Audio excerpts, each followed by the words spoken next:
Good afternoon. The North Atlantic Council had just met following a request by Turkey to hold the consultations under Article 4 of NATO's founding Washington Treaty on the situation in Syria.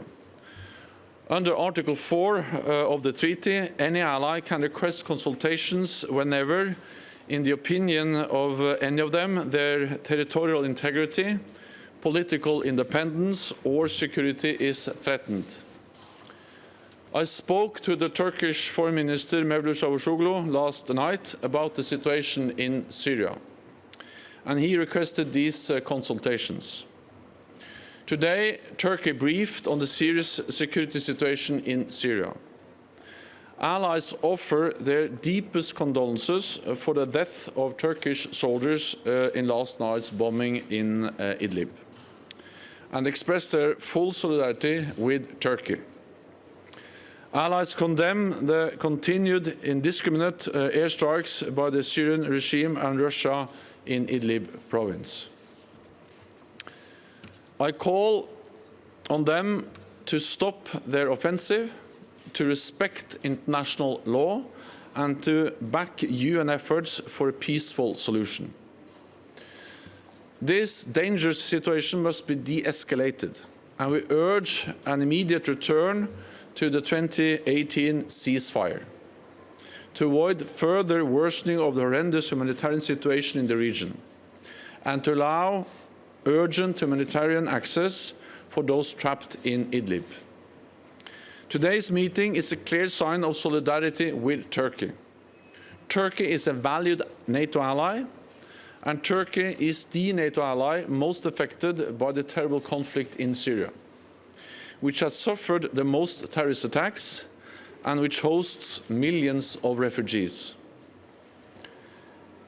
NATO continues to support Turkey with a range of measures, including by augmenting its air defenses. This helps Turkey against the threat of missile attacks from Syria. I thank Turkey for briefing allies regularly on the situation in Syria. Allies will continue to follow developments on the southeastern border of NATO and to consult very closely. And with that, I'm ready for your questions. Okay, we'll start with NTV. NTV Turkey. Can you, on the one hand, tell us what was the support given by the member states and in light of the briefing given by the ambassador? And do you think that it's also, because you mentioned tailored assured measures for Turkey, do you think that it's an opportunity to at least fulfill all the gap, because you're just delivering 40% of it and there's still a gap of 60%? Thank you.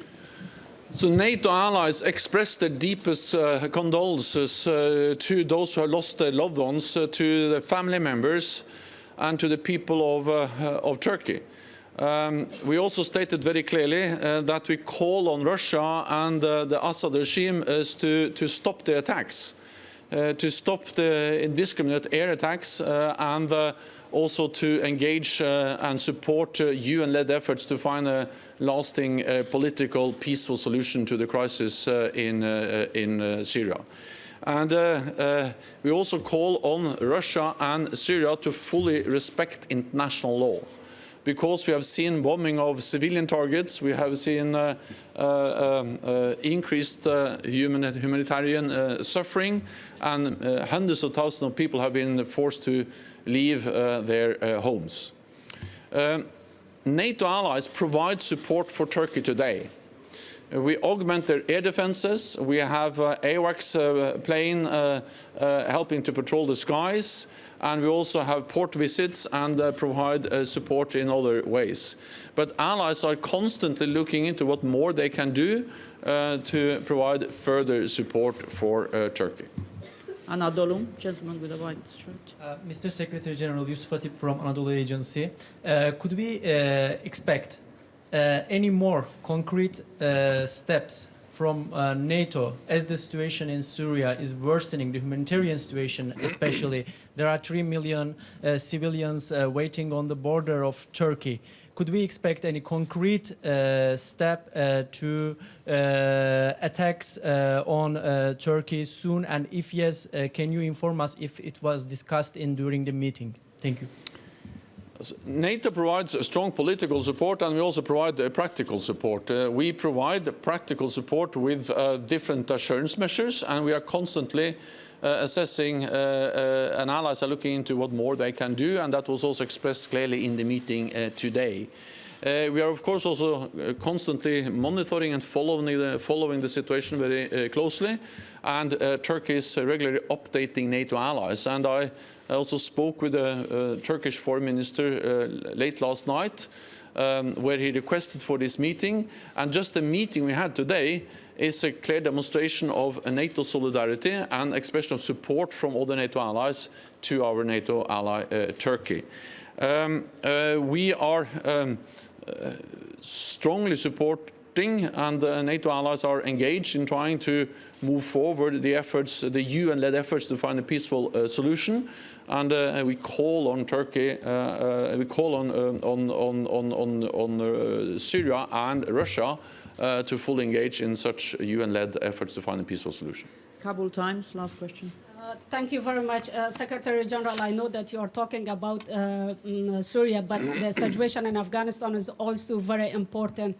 And tomorrow, U.S. and Taliban will sign an agreement, and also Afghan government with U.S. renew their BSA. What will be next step for NATO? And also, you will reduce their troop if the U.S. decide to reduce their troop from Afghanistan. Thank you.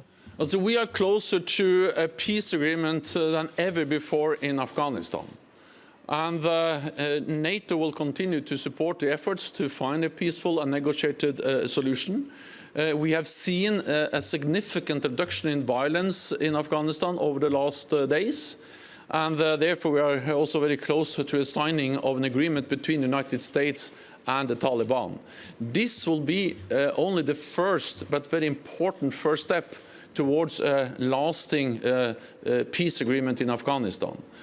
Because the only way to find a lasting, sustainable, peaceful solution to the conflict in Afghanistan is to have an inter-Afghan process, an inter-Afghan negotiations, and an Afghan-led and Afghan-owned peace process.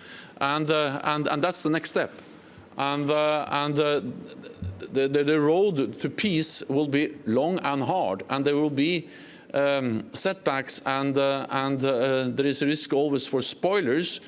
But the thing is that we are committed, the Afghan people are committed to peace, and we will continue to provide support. We will support the Afghan security forces with training, with funding, because we have to send a clear message to Taliban that they will never win on the battlefield. They have to sit down at the negotiating table and make real compromises. So we will continue to support them, because that's the best way we can create the conditions for a peaceful, negotiated solution in Afghanistan. And I would also like to commend the Afghan security forces, because they have made enormous progress. We have helped them, but they are now on the front line, and they are providing security for the country. And we will continue to provide support, because that's the best way to support a peaceful solution. Thank you very much. This concludes this press point. Thank you.